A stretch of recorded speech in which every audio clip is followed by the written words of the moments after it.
할렐루야, 우리 주님을 찬송합니다. 믿음의 형제 자매 여러분 편안하십니까? 오늘도 말씀 공부하겠습니다. 2023년 12월 4일 월요일 말씀입니다. 베드로후서 1장에서 3장입니다. 베드로가 네로 황제의 통치 기간 동안 로마에서 순교를 당합니다. 참 저와 여러분들은 이렇게 주의 은혜로 매일매일 살아갑니다마는 예수님 때문에 목숨을 잃은 순교자들, 그런 분들은 또 얼마나 많습니까? 오늘날에도 여러분 순교자가 나이지리아 같은 데는 1년에 수천 명이 계속 생깁니다.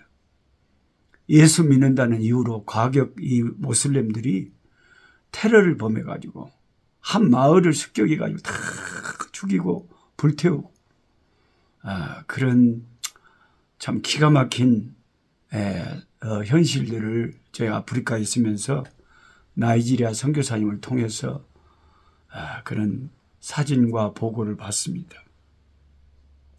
주 안에서 순교당하고 죽는 자들은 영원히 하나님이 얼마나 크게 보상해 주시겠습니까? 주후 65년에서 68년 사이에 베드로 후서를 썼을 가능성이 매우 높습니다. 베드로는 거짓 교사들이 교회에 침투하기 시작했다는 사실에 경각심을 가졌습니다.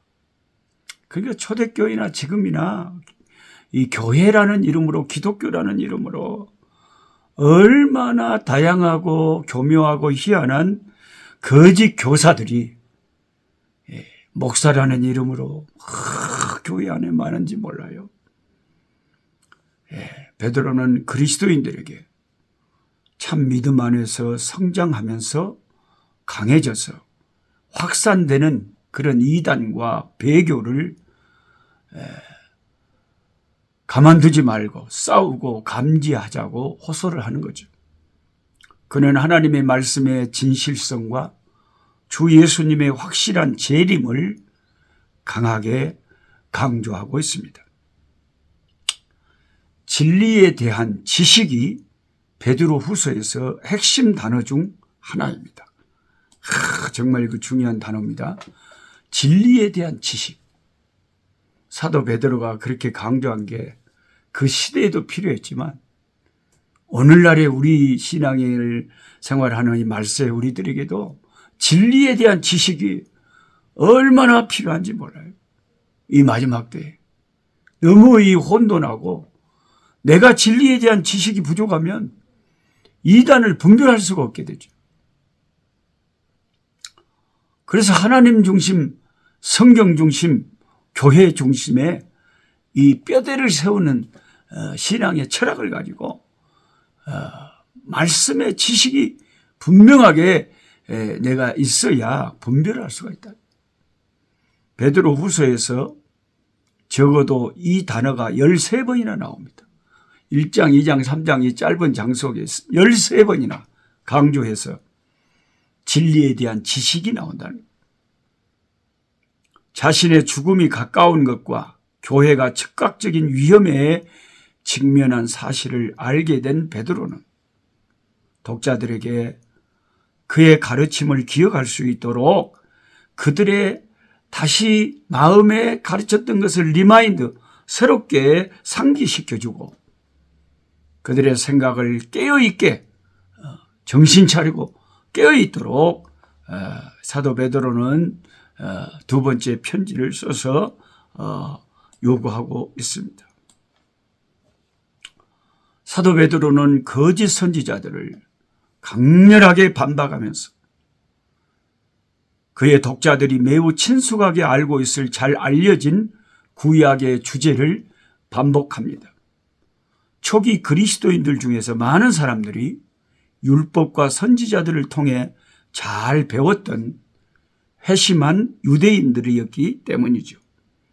베드로는 베드로후서 1장 19절 21절에서 구약의 더 확실한 예언을 언급하면서 단번에 거짓 선지자들을 반박하고 참된 선지자들, 그 참된 선지자들은 그들을 통해 말씀하시는 성령의 감동을 받은 자들이라고 확증합니다. 에레미야는 이와 동등하게 거짓 선지자들을 강력하게 비판했었죠. 우리가 이사야서, 에레미야서를 읽었지만 그 선지자들이 구약에도 얼마나 거짓된 선지자들에게 괴롭힘을 당하고 그 당시 그 시대에도 거짓 선지자들에 대한 경계의 말씀이 에레미야 선지자 입술을 통해서 이사야 선지자 입술을 통해서 많이 흘러나왔잖아요. 에레미야 23장 26절에 거짓을 예언하는 선지자들이 언제까지 이 마음을 품겠느냐. 그들은 그 마음에 간교한 것을 가지고 예언하느니라. 그러니까 그때나 구약이나 초대교회나 이 말세 때나 거짓 선지자들은 항상 있어요. 항상 있어요. 참 이게 너무나 안타까워요. 우리 아프리카 교회에 저희 본부교회 지금 올 1월 1일 날 개척하는 우리 교회에 지지난주에 세례식하고 지난주에 세례식 했는데, 성찬식 했는데, 너무너무 귀한 영혼들이죠. 그런데 그 우리 교회 지도자급인 참 신실한 우리 코세 형제하고 그 부인은 여기 간호사예요. 너무 우리 교회 기둥같이 잘 섬겨줘서 너무 고마운데, 그 집에 이제 딸이 둘이가 있고 아들이 하나 있는데, 큰 딸이 어려서부터 엄마 아빠를 따라서 교회를 다녔어요.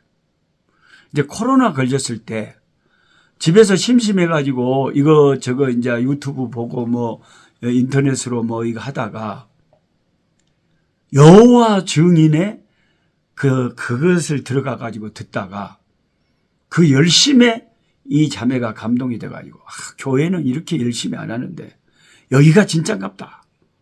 이렇게 속아가지고 여호와의 증인에 빠져버렸어요. 저와 제 아내가 자꾸 가서 권면했지만 끔찍도 안 합니다. 완전히 거기 빠져버렸어요. 그래서 그 집 기도 제목은 이제 아이고 우리 큰딸 하나님 여호와 증인에서 나오게 해줘. 근데 그게 쉽지가 않아요. 한 번 헷가닥 해가지고요. 사탄에게 속아서 이단에 빠져버리잖아요. 거기서 빠져나온다는 것이 너무너무 힘든 일. 예. 그래서 구약 시대나 초대교회나 이 말세까지 하나님을 섬기는 우리들은 늘 조심해야 되는 것이 거짓 선지자들. 아니 목사님이라는데 그 입에서 막 욕설이 나오고 아주 세상 정치적인 게 나오고 아니 다양한 이단들이 있기 때문에 여러분들이 분별을 해야 돼요. 어떤 교인들은 그런 목사가 설교할 때 말도 꺼내기 전에 아멘해요. 완전히 미친 거죠. 미친 거죠. 그런데 어떻게 그렇게 예수를 믿는 사람들이 무지한지 모르겠어요. 예수 믿는 사람은 생각도 안 합니까? 역사의식도 없습니까? 사회의식도 없습니까? 뭘 좀 생각을 하고 아멘을 해야 될 거 아니에요. 그게 아멘을 할 일인지 아닌지. 그만큼 이 말세에는 너무나 혼란스러운 시대. 저랑 한때 가까웠던 한 서울 사는 집사가 나중에 보니까 이상한 이단에 빠졌어요. 그 날마다 그 설교를 듣는데 보니까 내가 볼 때 뭐 지구가 뭐 둥근 것이 아니라 평평하다 그러고 아주 참 킹제임스 버전만 참 성경이다 그러고 아주 교묘한 현대인들에게 교묘하게 미혹하는 그런 이단에 빠진 거예요. 아니 가까이에서 매일 순수하게 성경만 가르쳐주는 저 같은 사람은 보지도 거들떠 보지도 않고 이상하게 길을 홀기고 마음을 홀리는 그런 데는 또 좋다고 빠져서 나중에 그냥 부부가 이혼까지 하고 참 자식이 둘이나 있는데 너무너무 안타까운 일이 제 주변에서도 많이 일어나고 있어요. 귀한 것이 귀한 것인 줄 몰라요. 그러니까 그거 어떻게 합니까? 자기 스스로 분별을 해야지. 뭐가 귀한지, 뭐가 중요한지. 분명히 구약과 신약 시대에 하나님의 백성을 혼란시키고 괴롭히고 속이고 그런 동일한 거짓 교사들이 여전히 지금도 우리와 우리 주변에 있고 2000년 전과 마찬가지로 베드로후서는 오늘날 우리에게 너무나 밀접하게 관련이 되는 말씀입니다. 현재의 거짓 선지자들은 신천지의 이만이나 통일교의 문선명이나 여호와의 증인이나 그런 전통적인 아주 그냥 눈에 환히 보이는 이단 외에도 제가 말씀드린 아주 교묘한 수많은 거짓 선지자들이 많은 영혼들을 미혹하고 있습니다. 여러분, 우리의 믿음을 위한 기초는 지금이나 그때나 베드로가 언급한 동일한 하나님의 진리의 말씀이 유일하게 우리의 신앙의 기둥입니다.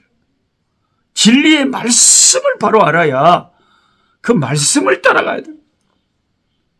사람 따라다니지 말고 헛된 세상 철학이나 헛된 풍조를 따라다니지 말고 굉장한 기적이 일어난다고 뭣도 모르고 따라다니지 말고 하나님 중심, 성경 중심, 교회 중심의 이 신앙의 확고한 철학을 가지고 말씀을 매일같이 가까이 하면서 말씀을 따라가는 것이 유일하게 이 시대에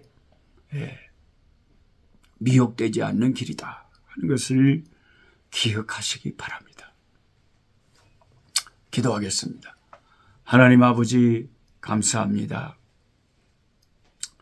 사도 베드로가 이 위대한 하나님의 사람 베드로가 베드로후서를 통해서 우리에게 끊임없이 강조하는 것은 거짓 선지자들을 삼가고 참된 진리의 말씀에 대한 지식을 분명하게 스스로 갖추라고 권하고 있는 것을 기억하게 하여 주시옵소서. 이 혼란한 시대에 이단에 빠져서 가족 중에 한 명이 아버지 그런 데 빠져서 온 가족이 가슴 아파하며 기도하는 가족들이 있습니다.